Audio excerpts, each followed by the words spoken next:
ছোটকাল থেকে কারো লোম আছে আর হঠাৎ করে দেখা গেল যে শরীরের যখন গ্রোথ চেঞ্জ হয় ছেলে এবং মেয়েদের, তখন অনেকের লোম হতে পারে, আবার অনেকের বাবু হওয়ার পর লোম হয়। আচ্ছা, এখন ভাই কথা হচ্ছে লোম তো আপনি রিমুভ করলেন, এখন এটার জন্য স্কিনে চামড়ায় কোনো ক্ষতি হবে না? কিনা? না, আমাদের এখানে কোনো লেজারে পাতলা হয় না।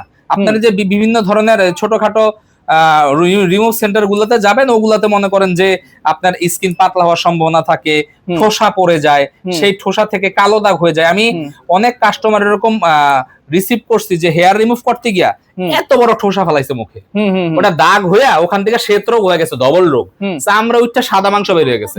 তো আমাদের এখানে যে কাজ করে যাবে এরকম ঠোসা পড়ে না, ঠোসা পড়ার কোনো ওয়ে নাই। এটা তো চেহারার উপর মানুষ করে, তো এখানে চেহারায় ক্ষতি হওয়ার আর কোনো চান্স আছে কিনা? না না, আপনার আমাদের এখানে ভাইয়া কোনো ধরনের সমস্যা নাই। আমরা স্কিনের সমস্যা হবে ফ্র্যাকশনাল অন করো, এই ধরনের কোনো কাজ আসলে আমরা করি না। তার কারণ ভাই আমাদের মানুষকে স্বাস্থ্য সেবা দিতে হবে, আমাদের মানুষকে ভালো সার্ভিস দিতে হবে। ভালো সার্ভিস দিলে না একটা মানুষ 10টা মানুষকে আনবে। তো চাপাবিটাই আসলে আপনি বেশি দিন রান করতে পারবেন না যদি আপনি ভালো সার্ভিস না দিতে পারেন। আচ্ছা, চাপা সব সময় চলবে না। এখন ভাই অনেকে দেখা যায় আপনার মডেলিং করতে চায়, নায়িকা হতে চায়, তারা দেখা যায় বডির ভিন্ন ভিন্ন পার্টের আরো এরকম হেয়ার গুলো রিমুভ করতে চায়, সেগুলো কি আপনার কাছে পসিবল কিনা? আমাকে নক দিবে, আমি যদি মনে করি যে পসিবল আমি অবশ্যই করে দিব। আচ্ছা ঠিক আছে, ওকে। তো